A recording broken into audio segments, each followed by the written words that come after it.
Hello, everybody. I am sorry that I didn't do a show yesterday. I have to tell you, this past week, I planted all the plants I bought, which are quite a few. And I have been so busy trying to get some things sown and planting my yard. And then Saturday, I thought, I've got to clean house.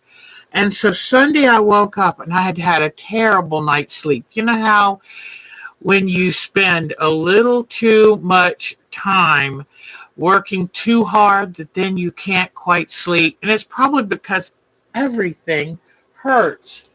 And I was just looking because I thought I'm missing something, but I'm not sure where it is. But anyway, where just everything hurts and you think, I can't move, I can't anything. So I just said, I hate to say this, I try never to let y'all down, but I just couldn't do it. I had nothing left to give. So anyway, so I'm not sure who's going to be in here tonight. There might not be anybody, but the show will be there for you whenever you want to watch it. All right, so I've got two fun things to do. I was thinking, what should I do on our Sunday shows? And I love this butterfly so much, I'm not ready to be done with that technique. Hi, Betty Middleton. Yes, I'm fine. I just wore myself out, and I thought, if I have to try to figure out how to do a show, I'm probably just going to start crying. But I did so much planting, and we had such high temperatures. And hello, there's a Diana B. Nice to meet you. And then Mitty is here. So it was just overdoing with the heat. It was so cute. I got a note back from Michelle, and she said she just got through working in her yard, and she hurt everywhere too. So it's kind of called getting older. But Diana B., welcome here. We're happy to see you. So I'm not going to be on as long tonight because normally I do a Thursday night art quilt. And don't worry, we're still going to work on our pet portraits for Thursday night. Hi, Polly. Polly, that's right. She's in Connecticut. I hope you're having a great time with your son. Oh, that's wonderful. Well, you'd love it here today. It is chilly and rainy. And it's that we had some heavy rain, but mostly it's that misty, that rain that plants love. Well, the first thing we're going to do tonight is because, like a lot of you, I'm working on the Alex Anderson Neutral Blooms quilt. And I was noticing there's always different ways to skin a cat.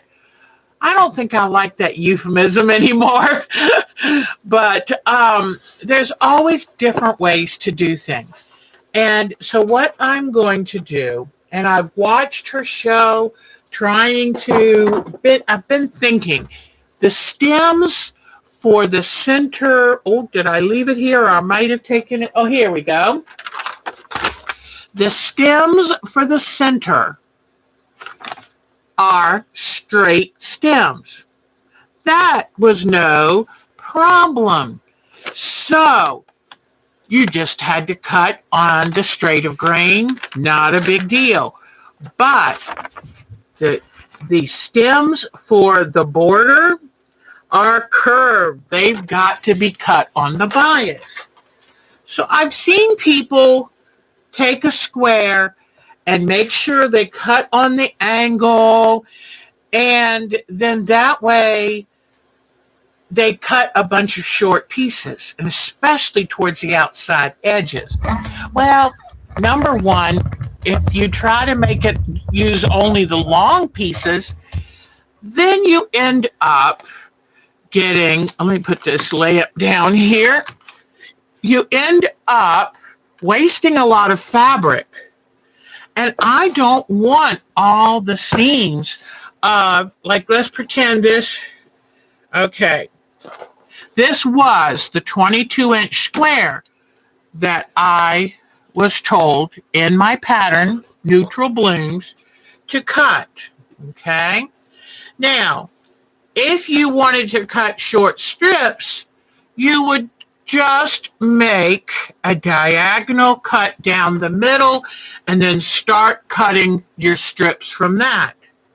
But what I'm going to do is show you how to make a continuous bias stem material. It's the same way you would do it if you wanted to make continuous bias quilt binding.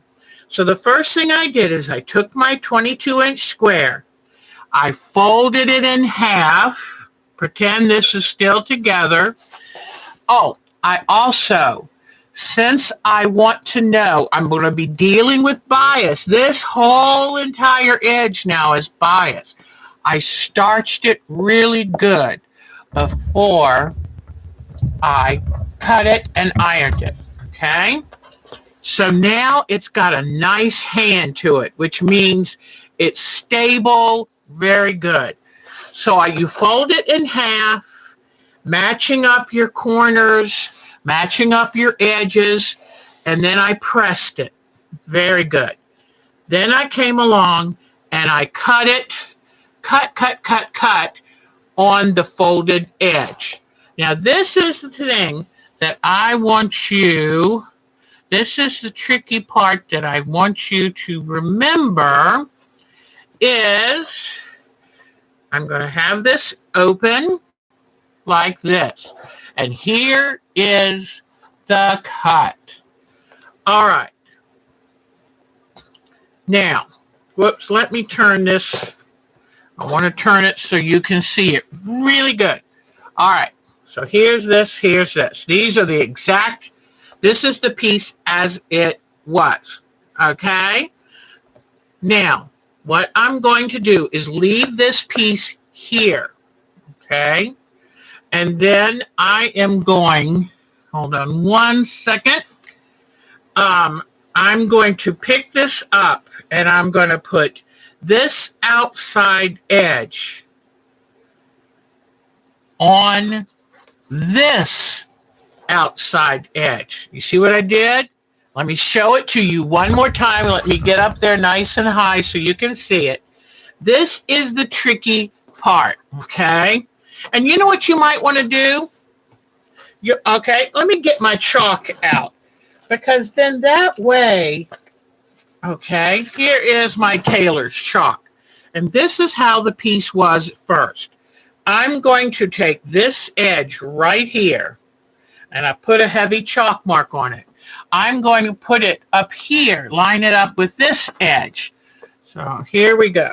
I've got this and this. All right. So I've got my chalk marks. I'm going to pick up this piece right here, and I'm going to put it right here, line it up with this edge, okay? And this is one of those things that you don't do often, and so then you kind of forget. And I will put something on our Groups IO that just has the reminder for you. All right, now when you line these up, these two edges, you'll have a little bunny ear hanging out right here. Let me bring the lamp to show you.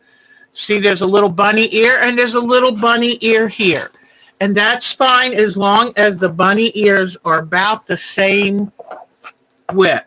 Now, I'm going to go ahead and pin. Normally, you know, I'm always in a hurry and I'm not in the mood to pin.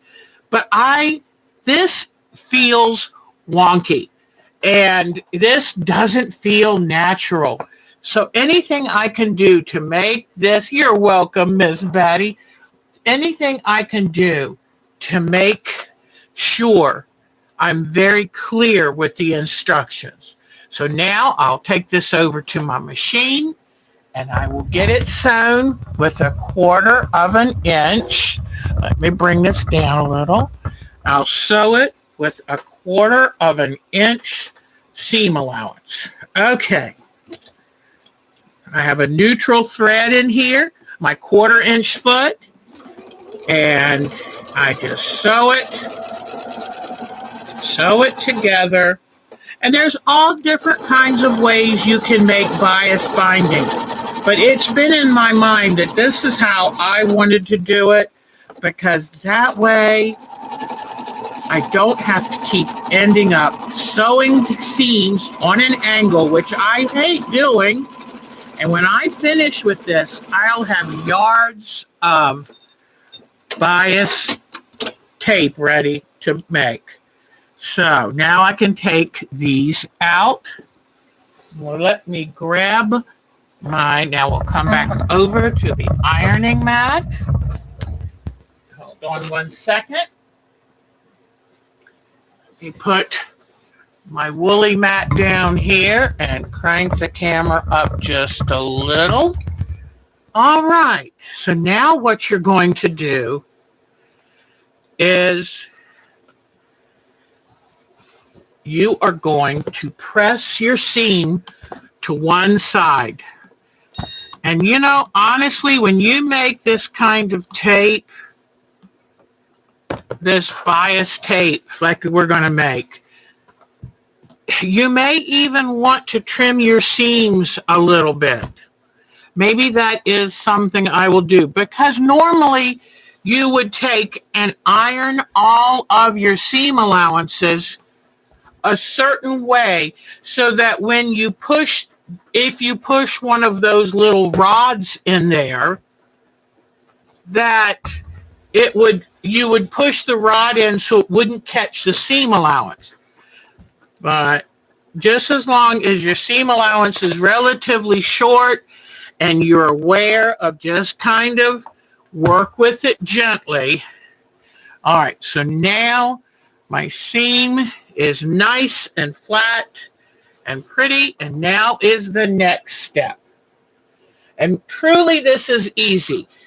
What you end up with is a rhombus.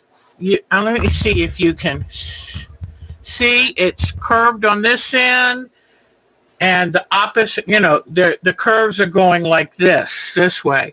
So it is like a large rhombus. Now what I'm going to do is,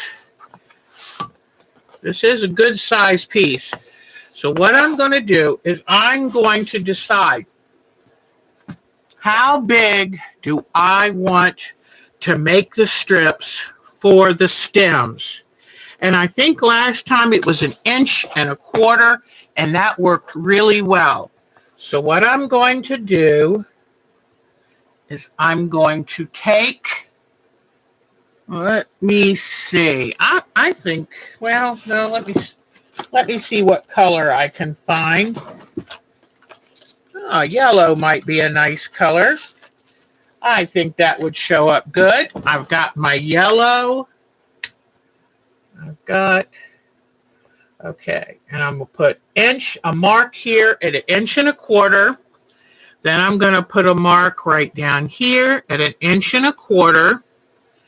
And then I'm going to put the ruler on each end of the mark. And another thing, just to be safe, and if you have any questions, please put all types. Thank you so much. Oh, hi, Miss Jody. It is so good to see all of you. And thank you for being so understanding. Everything hurt yesterday, even my eyeballs, I think. So I've measured up 1.25 inches from the bottom. I have this relatively straight on the cutting mat too, just as an extra little, you know, precaution. I've measured up 1.25 inches, and then I'm going to come in here with my tailor's chalk, and I'm going to mark this all the way up every 1.25 inches. And Miss Jody, we're making bias tape out of a 22-inch square of fabric, and I have a feeling I'm going to end up with a good 5 yards of bias tape. Now I need to go up another 1.25 inches. So I'll put this here, put my little chalk mark there, Then I'll come down here and put 1.25 inches here. Okay. And then I will come in. Now, I could have used an ink pen. I don't want to use something that's going to go away with, don't use one of your, what are they, friction pens, because when you go to iron this flat before you cut it, you'll lose it. So I could use any ink pen, permanent marker, but you know me, I love my Taylor's chalk. So, but anyway, we have the weather finally cooled off, and we are having a wonderful day of just slow, steady rain. I'm so excited because now, you know, you only need 2 marks to make a straight line, but I'm going to go ahead and do 3 because I want to make sure I'm doing this right. And 1.25 inches, because I'm going to fold it in half and then stitch it. I think it was 3/8 of an inch, and then roll the seam allowance to the back. Okay. I tell you what I'm going to go ahead and do. I'm going to quickly mark up this side so you don't get way too bored. Oh, hi, Jazzy Joyce, you are very welcome. Marcia's here. You found us. Yay. I love teaching. It's just fun for me. But I've got something exciting to show you. This, okay, we got to get this out of the way because, you know, you have to have these skills. But I've got something fun coming up that I will show you, a brand new project for our Sundays. And it's kind of a continuation of our art projects. I have gotten so many comments on the butterfly. And you know what? That I wasn't ready to give it up yet. So I was thinking, what other animal could I do with bright colors using that method and the reveal? And what can I do? But I still have people writing me saying, oh, can I have that butterfly pattern? And, well, you know, that makes me, I get thrilled at that, because the thought of you out there enjoying it as much as me is pretty awesome. All right, so, okay, let's see. Yes, I used to be able to work out in the yard all day long, and then something called growing older hits. And when that happens, it gets all of a sudden what used to be second nature is painful. And it would help, it's my own fault. I should be taking walks every day to keep myself in better shape. But boy, these are just muscles you don't use that often. Okay, I think after I finish this line, I'm going to go to the next step. Now, I wouldn't recommend not marking it all the way up. And the reason is that you really want to make sure you know exactly where to cut. Because if you start cutting in the wrong direction, then that can be really tricky. All right, so now what we're going to do, we've marked everything. We're going to pretend we've marked everything. We're going to take and roll this seam, and it's going to feel and look really, really weird. But we're going to put, okay, so here, let me go back to this just to show you, okay? Here's your piece of fabric. Pretend we've marked all of our lines. Then we're going to flip it over. We're going to make a tube out of it. So we're going to come up here and match this to this side. Now, this is going to look weird, and you're going to think this will never work. But trust me, it will. All right? So all I worry about is getting these to match up. And I'm going to pin because this is not a time to take chances. So I know I can be very impatient, but I want to get it right. If I do this right, it's going to be such a wonderful, easy thing to instantly almost have 5 yards of bias. Then all I have to do is iron it together, wrong sides together, and I can start making my stems, because there's a lot of stems to put on this quilt. Now, but like I say, you don't have to do this continuous method. If this frightens you too much, you can just cut a square and start cutting strips at a diagonal. But I do not want to have to piece together a bunch of strips. All right, let's go over to the sewing machine now, and let's sew this. And let me show you again. It looks wonky. Look at this. It doesn't lay flat. It's just weird. But that is correct. I promise. All right, so now I've got it pinned so I don't have to worry. I'm going to come in here and I'm going to start sewing a 1/4 inch seam allowance right along this pinned edge. There we go. The reason you need a bias trim is this stem is going to curve, and cutting it on the bias, that's the bias. You have the straight of grain, pretend this is the bolt of fabric, straight of grain, crosswise grain, and the perfect diagonal is the bias. And that's the part of the fabric that has the most stretch. And so, just like you find a gored skirt that just moves beautifully, that's because it's cut to take advantage of the bias. So, all right, and please, I starched this really well before I started anything, because these long sides are biased, and I didn't want to have to be afraid of stretching them out too much. So normally we would not want to work with bias if we can help it.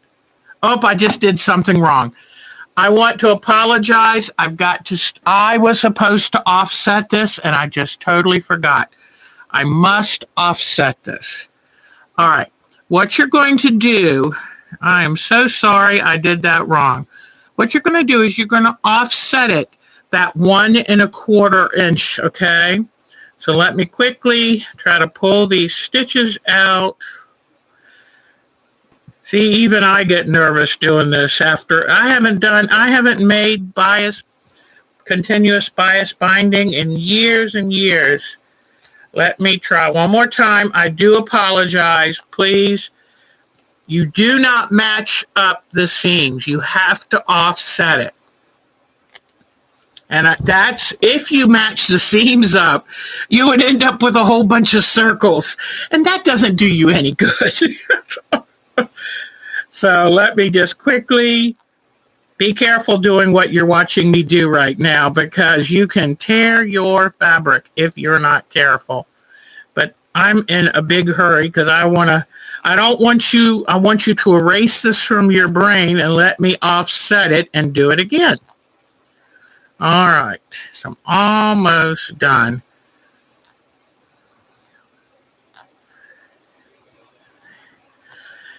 Seam ripper is like wood putty for a carpenter, duct tape for an auto mechanic.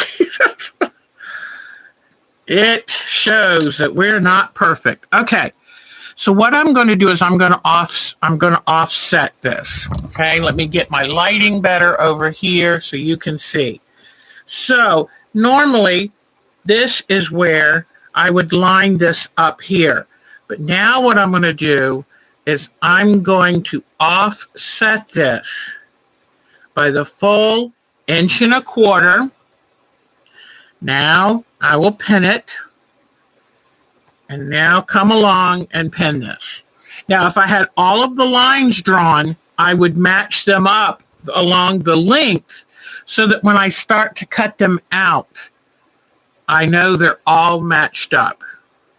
But I just didn't want to waste that much time because we've got a fun project after this one. So sorry about that. But like I say, you know what? If I show you the mistakes, hopefully you won't make them. And you'll definitely remember now, ooh, offset. All right. And because we offset up here, then see how we're offset down this end. All right, now I'm going to stitch this. Okay. Hold on one second. I'm just going to double check. It doesn't hurt to double check before you start sewing. So if that line comes here and we start cutting, yep, I did right. Just double checking to make sure we're ready. All right. So now we'll sew this again. 1/4 inch seam allowance. Now that it's offset, you'll see. Because like I say, if you don't offset it, you'll end up with a whole bunch of circles. And that doesn't help anybody. By offsetting it, it'll be like peeling an orange. Okay, here we go. Just go right on across there. All right, there we go. We take out these pins. We do not want to cut pins with our good scissors. And let me show you. This, to me, is the fun part. All right, now, before I do this, though, let me press the seams, because it's much easier to press the seams before I cut it. Okay. Bring you back over to the ironing board and see what you're doing. Instead of cutting a bunch of little diagonal pieces and sewing them together with those diagonal seams, you've already done this. This is what you just did. So what I'm going to do is lay this. Now, which way was my other seam going? Let's see. Okay, it's coming this way. So I'm going to do this one the same way. Have it come right this direction. Oh, look, my lines that I already drew lined up. Yay, Deb. I didn't expect that. I thought since I didn't purposely line them up, they might not. All right, now for the magic. Are you ready? Yes, seam rippers are our best friends, that's for sure. Now what you do at the part where it's offset up here, you start cutting along that line, 1 1/4 inches. And you just cut and cut. And watch when I get back around to the first part. Okay. You cut. I love these Fiskars. I have terrible arthritis. And with the spring action, they do half of the work for me. Now see, we're coming back to the beginning. Okay, see how we have all of this? We're coming back to the beginning. If I hadn't have offset, then I would have ended up either cutting this off or making a circle. But because I offset it, I can keep going right along that yellow chalk line I already drew. And here we go. Let's see.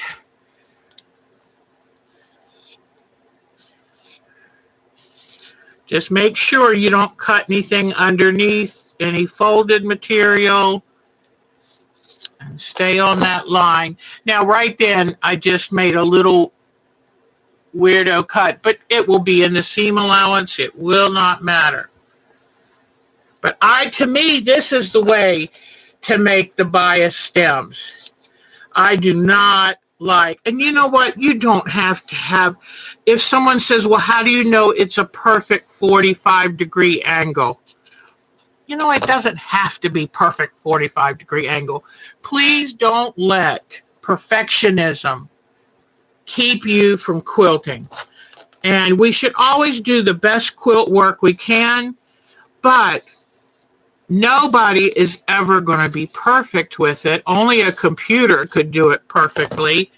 And look at all the fun we would miss. And honestly, knowing that something is handmade is more beautiful than any perfect anything a machine could do. So please just remember, just do not worry. All right, I just want to show you how much this actually makes. But as you can see already, I've got 1, 2, 2.5 yards of this. Okay, so let me keep going. And it was just a 22-inch square of fabric.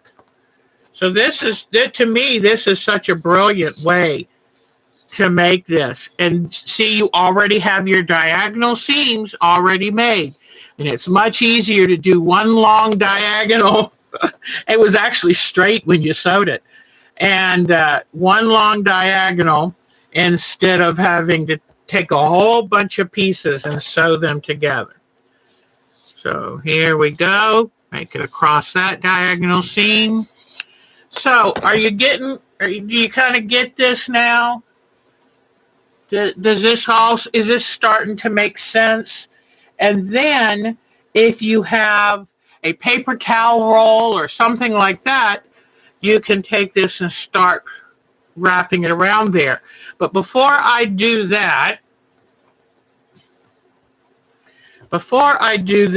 I want to show you what I do next in making these seams.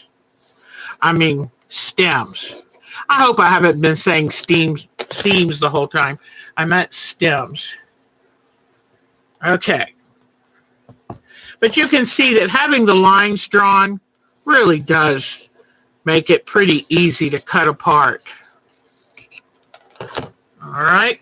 So I've only done half. And here, look at all of this. 1, 2, 3, 4, 5, 6, 7, 8 feet so far, and I've still got all of this to go. So the next step to make these stems,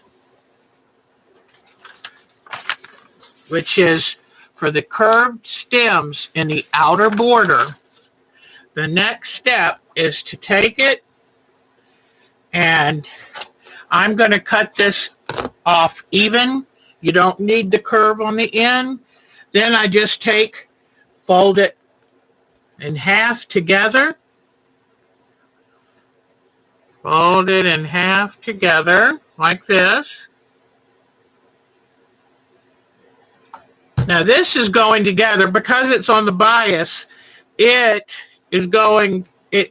holds in half beautifully, but you could always put 2 safety pins about a couple feet apart and run it under a safety pin to get that half fold.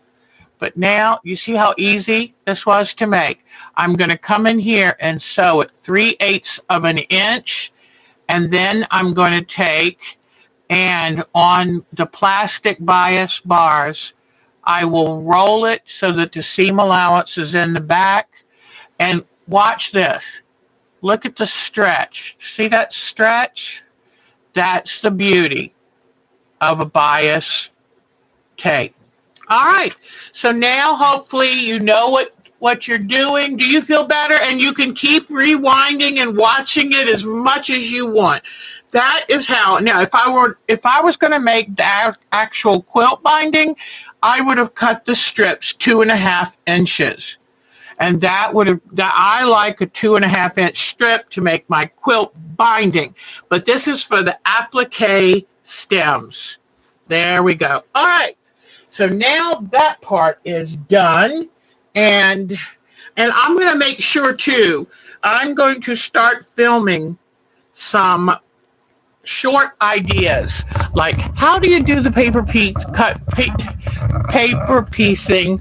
How do you cut for half square how do you make 8 half square triangles at a time? All of that kind of thing. So, and I'm going to have them labeled. They'll be short, independent videos so that when you are working on a project and you all of a sudden go, how do I do that again? That you'll be able to look it up quickly and move on with your project. So, if you can see, I have a wonderful, wonderful butterfly up there. And that came about because we have been working on the curved piecing. See that quilt behind the apple? We've been working on curvy piecing. And then I saw Angela Walters take and make curvy pieces, cover it with a piece of black fabric. Then she quilted a great big fancy feather and then cut out around the, she cut out the little insets that she wanted to from the black fabric, which then let the curvy, bright color fabric pieces shine through. So that's how I made the butterfly. And if you would like a free pattern from the butterfly, let me find this here. Send me an email. Whoops, no, I had it on all caps. One moment, please. Okay. Our time to quilt at twc.com, and I will shoot you an email with the free butterfly pattern, because that was brilliant. So I was sitting there thinking, what kind of other animals or objects, I've thought about doing stained glass windows this way.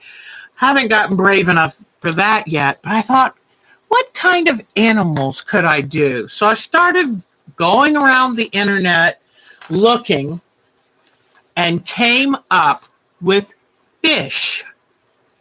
And since this is almost the beginning of summer, then how appropriate are the thought of colorful, bright fish.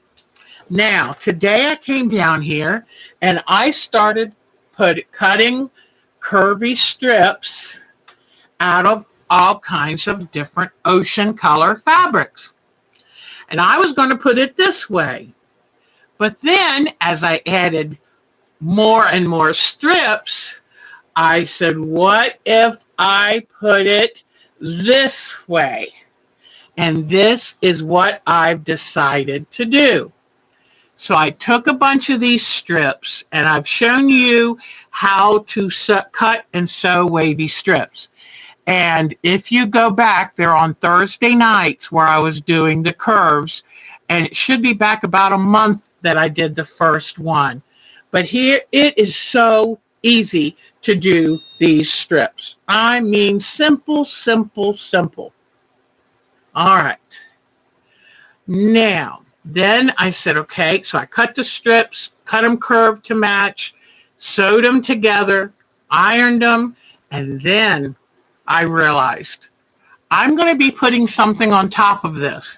So I ironed some lightweight fusible interfacing on the back, and that's why now it lays nice and flat for me.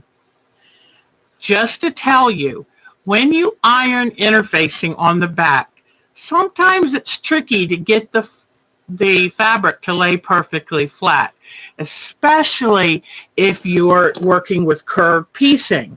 So here is a little area that kind of wanted to wrinkle and bunch. Whoops, hold on. Let me get it to you, show it to you good. Here's a little area that kind of wanted to wrinkle and bunch up a little bit. And I thought, oh, I've already ironed that on. What do I do? Put a fish on it. Works for me. So, because I wasn't going to sit and stress this, my shows and my projects are about having fun, about exercising your creativity, because trust me, life often kind of takes away your creativity. And I don't want that to happen to you. So now I've got this wonderful ocean background. Okay? Oh, thank you, sweetie. So I thought, do the curves on the background. So then I thought, okay, unless I make a big fish, the big butterfly worked with the curvy background, but I thought the fish are going to be smaller. My camera's a little crooked here. My fish are going to be smaller. I want them really bright and pretty. So I went and grabbed I had a scrap bag left over from a really bright binding tool star quilt. So I started taking fabric and sewing it together, cutting it apart, sewing it together again, cutting it apart, sewing it together again to try to get pretty much what I was doing is making my own crumbs. So here we go. And then I went online and started looking up fish. And so then I just sat and started drawing fish. Now this, when I first was thinking of doing this, I was thinking of just making one big fish. But the problem with that was, so that's why I printed him out so big to get the outline shape. But then I thought, I want a bunch of fish. Well, to get a bunch of fish, there you go, Marcia. Just go grab that bright scrap bag and have at it. So here are my fish. This is a puffer fish. I don't know what kind of fish this is. And then this is like a parrotfish. And then this is, I think this is the lionfish. So I just started drawing. Here's just that simple little guy made smaller. And then here's this guy. Now, what I'm going to do is then you have to think, okay, to make this really work, I like the fact of putting a solid color, or I guess you could use a pattern, over the crazy bright fabric. And what I'm going to do, where is my, let me see. Oh, okay, here it is. I can use the black fabric to go over the fish because that's what I did with the butterfly. And that was pretty dramatic. But how many fish have that much black on them? In fact, I thought the black I would probably use on the one that looked like an angelfish. Now I forgot which one that is. I think it's this one. I think that angelfish. And what I'm going to have to do is make designs on each of these fish so I can have an outline of a color like black. Let's say if it was black, the outline will all be black. But then if I put swirls or whatever, because I want to, like the butterfly, you have to have all of those cathedral type little windows, right? So that's what I'm working on. And we're going to work on it some more this coming Sunday. But I know for like some of the fish, it's going to be real easy. This lionfish, he's going to have the black around each of these poison fins. And the angelfish will have the outline and then the bars on it. So that's what I'm going to work on. Then I found some of this fabric. Oh, before I tell you that. So then I said, well, what could I have the fish outlined in? And I thought, and I might use some of this in the fish too. But I thought, well, how about a nice brilliant blue? How about a lime green? How about a sunflower gold? So what I'm going to do, oops, oh, hi. Oh, they like the light. Oh, this is so cute. My grandsons are here. Oh my gosh, they're so wonderful. Hi, Russell. Hi, Donnie. Yes, so I'm going to do these fish, and I'm going to use this fabric underneath. See, Nana made bunches of little tiny pieces in there.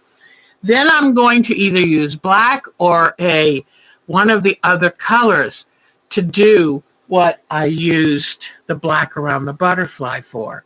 So that's our new project. I think it's going to be a lot of fun, and I already took and cut out a whole bunch of bubbles that I'll sew on the background. Hi, my Russell. Hi, Donnie. Aw, you're eating chicken gacciatore that I made. Oh, thank you. Thank you. I tell you what, the best chicken cacciatore I made, I went up to their house last May, and they didn't have some of the products I was looking for, so I kind of made do with their Asian choices. It was the best I ever made. I wish I could replicate it. I could sell that stuff. It was so good. So, but it's just little. I was like, well, I wonder what that would do, or I wonder what that would do, and it was great for the fabric. Oh, hi boys, eat good. Nana loves you. Mwah. I got to get some more books. Nana thinks she's going to go to the library this time. I realized I can't keep buying all these books. I'm going to be sending them the books after I make them videos where I read them books. But I ran out of books, so I've got to get some more. Do you remember this fabric? It's called Effervescent. Effervescent. It is perfect for fishy eyeballs. And that is what I've saved all my little scraps of Effervescent, because it has wonderful bunches of, you can have use some as bubbles. You can use some as the fishy eyeballs. So that's what I'm working on now. And then I found this fabric just because it's so pretty. For some of the fish, I might fussy cut their tails or their fins with this. So, yep, that's Chris. You're right. Oh, yes, Marsha.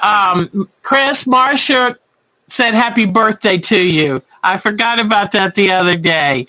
You make an Asian sauce for chicken? Exactly. I mean, I was using like different soy sauce. I mean, it was I don't know what it was, real thick, and it made the best chicken cacciatore. So that's what you do. Go into a totally different kitchen and wing it, and you might surprise yourself. But so anyway, that's what we're going to work on. And I've got time. Yay. All right, so I'll take you through the next step. I'll go ahead and make a black outline fish because that's real easy. And then Sunday, we'll kind of pick a different color to make. So let me see. Now I've got to look through all the fish and see which one. Which one do Russell and Donnie want me to make? I've got angelfish, lionfish, parrotfish, troutfish, pufferfish.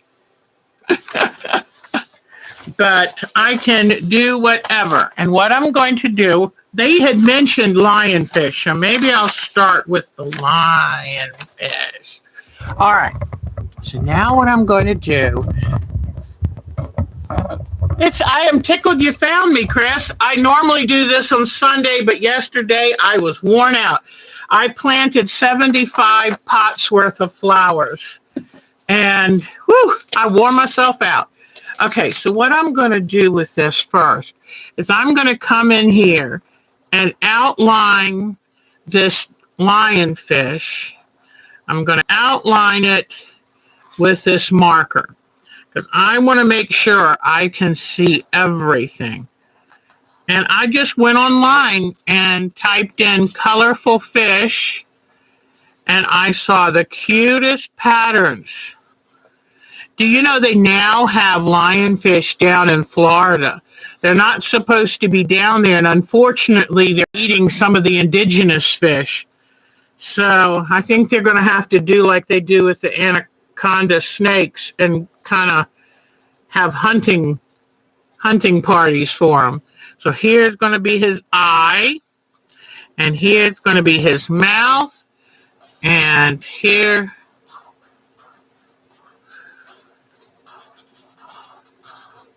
okay, his gill, and then he's going to have the fin showing from this side, and then here is this one.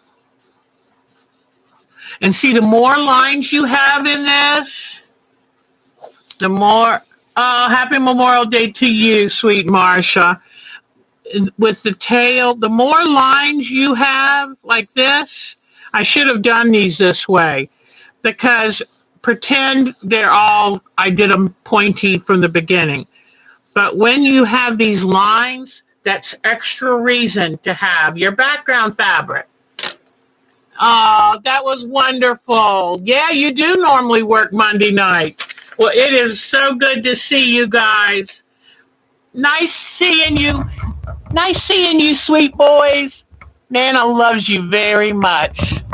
So I will be coming to see them very soon. I'm hoping Mark can take some time off too. We'll see. But if not, Nana's coming. All right. So what I'm going to do is, all right,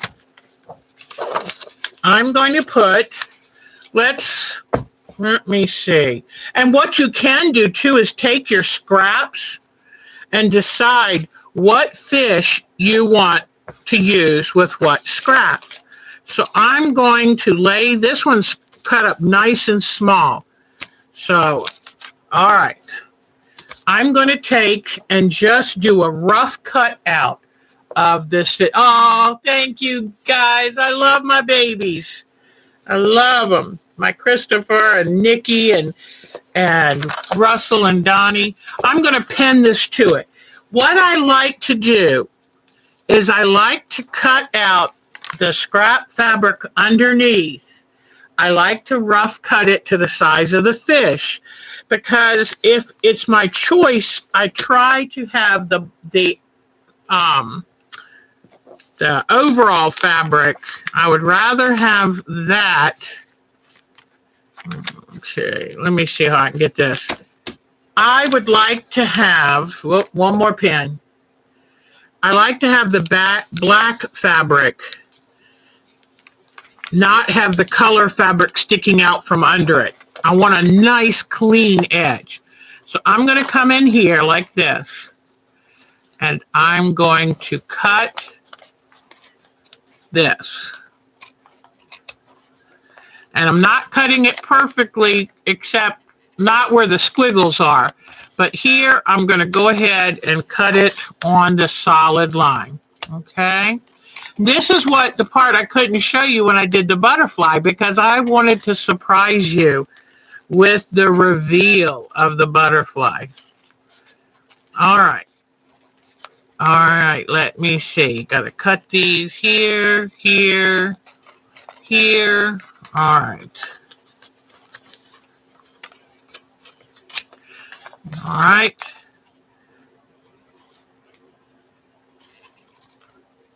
I'm afraid to cut up too high in these fins, because what if I don't line the black fabric up perfectly? I don't want to end up cutting away black fabric and there's nothing there. Although, all you have to do, if that ever happens to you, all you have to do is take out a little bit of stitching along the black edge and sticks a piece of this scrap under there, sew it back down. Glue it first. You know I love white glue. But now you see why I took and made my own crumb designs. Because I needed nice, small little pieces. I didn't want great, big, curved pieces. I needed a lot of color to show through, because these are going to be smaller fish. Now, let's say you don't want to make an ocean. You just want to make a fish. Then that's great. Then design your fish whatever size you want and make it.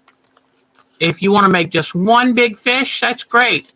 If you don't have time to make any fishes, that's fine too. But this is going to be I'll talk, normally on Sundays I talk about little things and the weather and things like that. But I'm also going to be working on I think I didn't have that in the way of the camera. I mean, where you could see it in the camera. Save all of your scraps because your scraps will be used again for the other fish. Okay? All right. Do I have a recipe for that sauce? I'll have to try to, it's one of those things that I learned watching my mother. It's never been written down. But if I can figure it out, I will. All right. Now you've got this. Now take the pins out. And here you go. Okay. You can see how colorful this guy's going to be. So what I do now is decide, okay, where am I going to put him? I know what. I'll put him down here where the fabric was crinkly. There we go. And he'll be facing up. So he was swimming down there, but he's thinking of going up. Now what I need to do is cut a piece of the black fabric where it's big enough to cover him without wasting too much, okay? So there we go. And I'm going to quickly, starch this. Okay. Because, I love starching fabrics now because since I'm going to be doing so much sewing around this guy. Oh, you know what it's doing? It's the starch flaked on the pattern underneath. That's okay. I'll just turn it over this way. All right, so now I'm going to put this fish, I'm going to put my little lionfish. Put my lionfish here. Then this camera, its arm is giving me a fit. Okay, I'll have to get Mark to tighten it up for me. Then I'm going to lay the black fabric over it. Okay? Then I'm going to come in here with the pattern and match it to the pretty fabric underneath. And hopefully, peek under all the edges. But you can kind of feel where the edge is. So put a pin in it, but be ready to move it if it's not quite right. Okay? But peek under, make sure you've got the pattern and it lines up with the beautiful colored fabric below. Okay? So peek under, put a pin. Okay? Peek under here, put another pin. All right. Okay. And you know what's really the best if you've got them handy is applique pins because they're so small. They make it pretty easy. All right. So this is what now you've got to think about this too. Yes, I drew lines on here, but remember, you have to have a line, you have to have a thickness of fabric all the way around. Yes, you have it. Where should you post or send? I must have missed something. All right. So now I'm going to take this to the sewing machine. And I'm just going to be able to get this started for you. All right. Since it's black fabric, I need to quickly put on my black thread.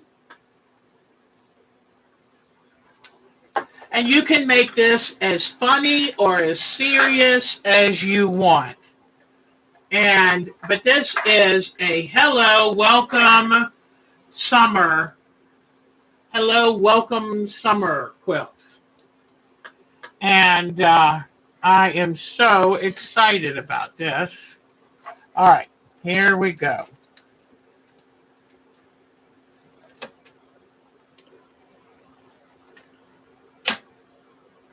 All right, I've got this loaded.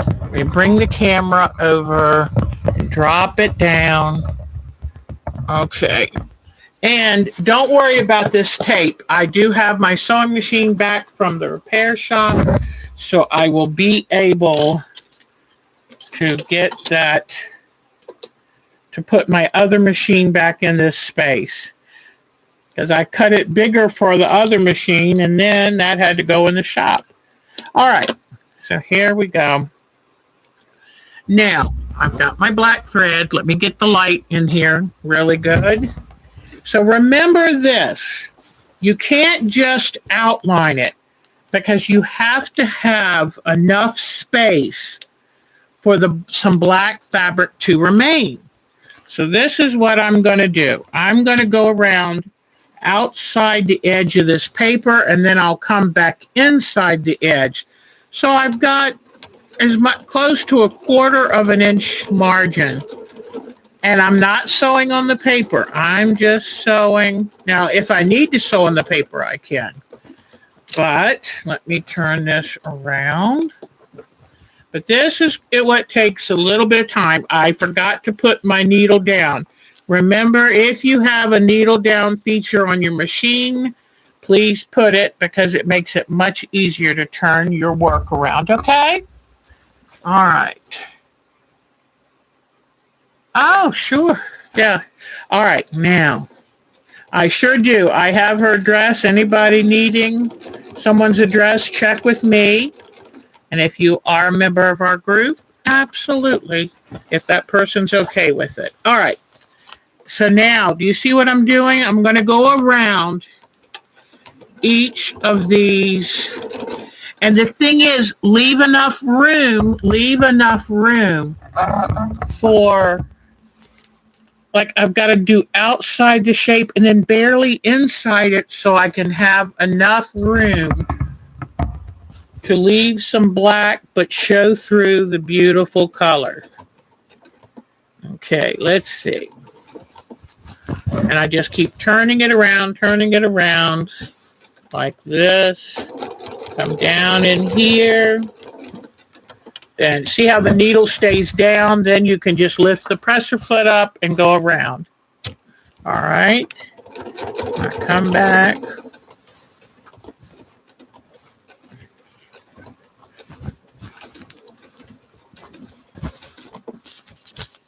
All right. Now, get that presser foot. I don't want to tear the paper pattern. All right, here we go. The butterfly was an easier one to do because it naturally made sense to find one with lots of cutouts.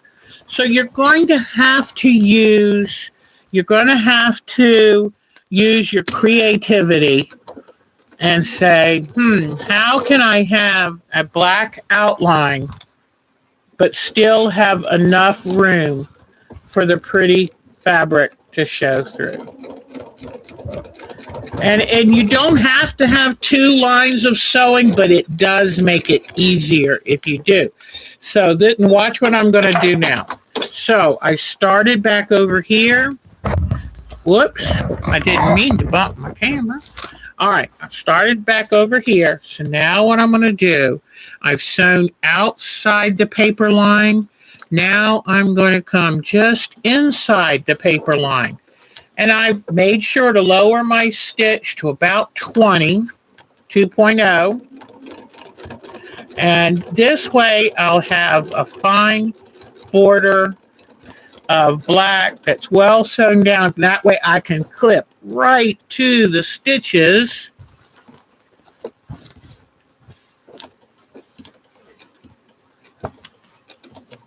Okay, so I'm coming down this side.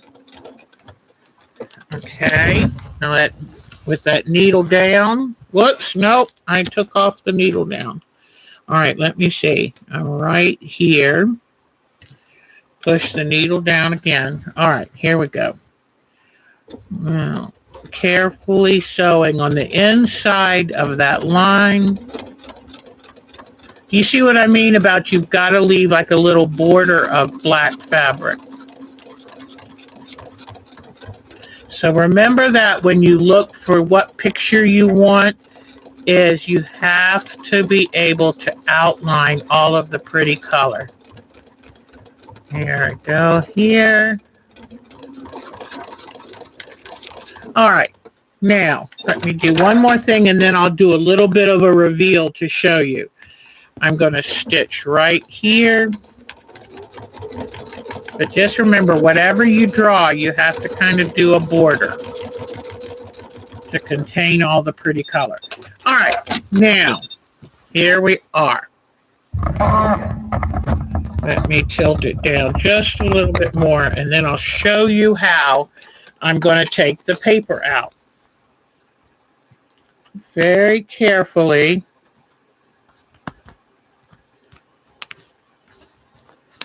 Uh-oh, I hope the color's in here. I can't feel it. Whoops. I might have missed the color on this one, so I didn't quite have that pinned in place right.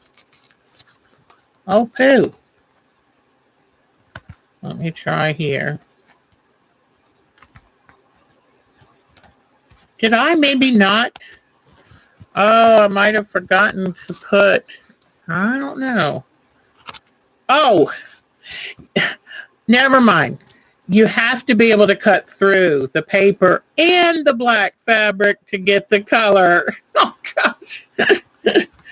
Okay, so I thought I have messed up. No, it's there. I just now have to very carefully nick the black fabric like this and then go in and cut right close to the stitching. And here you go. Whoops, do not cut the pretty fabric. Hold on. I didn't quite line this one up good, so let's go right further this way. That's where it takes more time. I'm on the camera, but take your time to really line this little guy up. And like I said, I can easily fix this by sewing in a little snippet of very colorful fabric. But it's kind of like a reverse applique if you want to think of it that way. So see the color coming through? And okay, we cut up this one. Okay, and peel this out. Now let me show you what happens when I cut this fabric, because I know there's color fabric under this. And just be careful just to get the black fabric.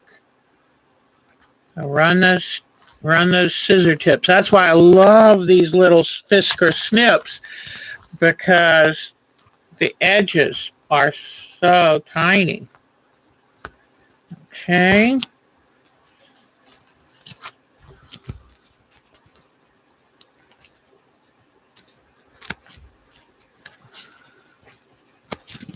So look at this. Look, you see the color coming through? So I think this is going to be a lot of fun. And then you cut it out. And then I also will come out here and cut right up against the stitching out here. And that way you have got the black. Once you take away all this paper, you have the black edging around all of the color. Okay? So there we go. All right. I think that gives us a good start. And if you want to do this, then get your, whoops, I didn't mean to turn that off. If you want to do this with us, then get your strips of fabric and cut your curves out for the ocean. And let me see. Let me hold this up to let you see. And, until you can get all around the fish sewn and then all the cutting, it won't look like much. But, it takes a while. It takes you a little bit to make your ocean background. Now, this one is going to be an embellished project. I'm going to get some pretty yarns. You know how we did our ocean under the sea before? I'm going to take and get a couching foot and couch down yarns and put bubbles and seaweed and all of that stuff. I think let's have fun with it. So this is our Welcome to Summer project. Now, I didn't make a pattern of any of these fish. And I think you probably could try to find or draw your own fish. But if it becomes too much of a problem, let me know and I'll see what I can do to help. But because, you might want all kinds of interesting fish. But just remember, like in the butterfly, you need enough.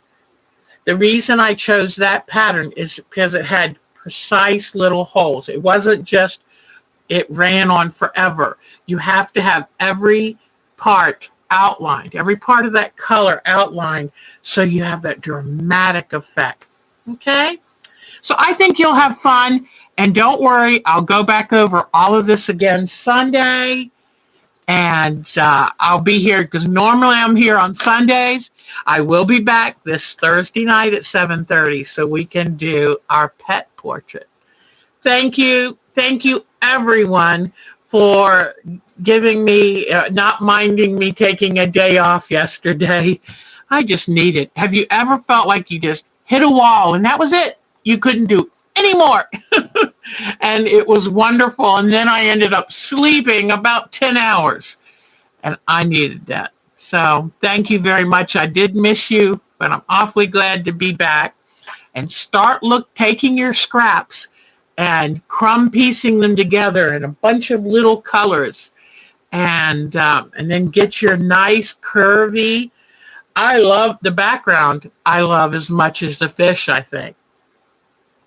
All right. Well, thank you. Please come back, hit subscribe and like so other people will say, maybe there is something interesting there. And thank you for joining me tonight. Take good care of yourself, Miss Jody. We're thinking of you tomorrow, dear heart. She's an amazing person and we love her to bits. So I will see you Thursday night for Art Quilt. And see you Sunday for our big 2-hour live stream. Okay? Take good care. Bye-bye, everyone. So good to see you. Be thinking about you, Jody, hon. Jody's my hero. Bye-bye.